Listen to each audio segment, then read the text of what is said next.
अस्सलाम वालेकुम। आज मैंने बनाया बिहारी बोटी। देखिए जी, ईद आ रही है लेकिन साथ साथ गर्मी भी बहुत ज़्यादा है, तो खाना अगर आसान होगा तो क्या ही बात है। आसान तरीके से बनाएंगे। चलें जी शुरू करते हैं। सबसे पहले लेंगे जी 1 किलो बीफ और उसमें डाल देंगे जी बिहारी कबाब मसाले का पूरा पैकेट। लेकिन मैं सिर्फ आपको यही बता रही हूँ कि इसमें बिहारी कबाब मसाला जाएगा।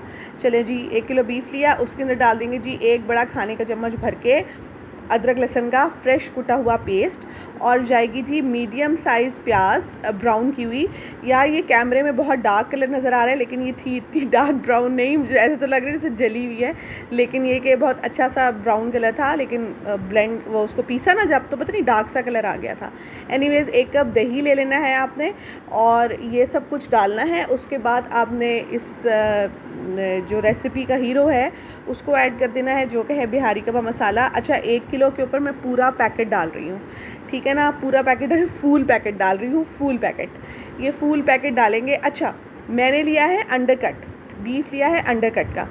अगर आपके पास अंडरकट का ना हो तो आप सादा, अगर आप बोटी यूज़ कर रहे हैं तो थोड़ा सा मीट टेंडराइज़र या कच्चा पपीता भी ऐड कर सकते हैं। मीट टेंडराइज़र का तो सबको पता है, शान वालों का मिलता है। अगर आप किसी भी सुपर मार्ट से लेंगे तो आप वो भी ले सकते हैं। नहीं, अगर आपके पास कुछ भी नहीं है और आपने बिल्कुल सेम रेसिपी है तो फिर कुकर में पकाना है आपने।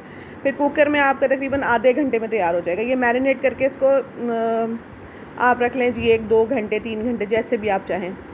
अच्छा जी, क्योंकि मेरा गोश्त तो अंडरकट का था तो वो जल्दी गल जाता है, तो मैंने देचकी में डाला जी थोड़ा सा तेल, ठीक है, बिल्कुल 1/4 कप डाला है मैंने, ठीक है ना। उसके बाद ये मैंने सारा जो है ना मटेरियल, जितना भी गोश्त का जितना मैरिनेटेड गोश्त था वो सारा मैंने इसमें ऐड कर दिया। और ये बस अपने ही पानी में बनेगा, गोश्त का पानी होगा और साथ दही का पानी होगा और उसमें ही ये गल के तैयार हो जाएगा। देखें जी, ये हल्की आंच पे मैंने रख दिया था, उसको छोड़ दिया था। जब इसका पानी खुश्क हुआ तो हमने सबसे ज़्यादा मज़ेदार काम किया, जो कि है इसमें कोयले का धुआं देना। इसमें दिया कोयले का धुआं ताकि बारबेक्यू फ्लेवर आ जाए और आपका जो बिहारी बोटी है ना वो लगे हाँ जी सीखों से उतार के लाए हैं अभी अभी, बहुत मज़ेदार। चलें जी, आपने कोयलों का धुआं देंगे और उसके बाद उसका ढक्कन बंद कर देंगे। क्योंकि गर्मी बहुत ज़्यादा है इसलिए कम से कम आप लोगों ने अपना ख्याल भी रखना है। घर वालों का तो रखना ही रखना है, अपना ख्याल भी आप लोगों ने रखना है यार।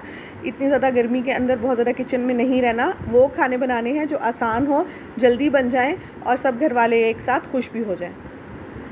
क्योंकि अब तो आपको पता है ना, ये काम तो आ ही रहा है, गोश्त की अच्छी अच्छी डिशेस तो बनानी ही पड़ेगी। चलें जी, ये तैयार हो गया है, मैंने डिश आउट कर लिया था। हरी मिर्चों से लेमन से मैंने गार्निश किया। ज़रूर ट्राई कीजिएगा, दुआओं में याद रखिएगा। अल्लाह हाफ़िज़।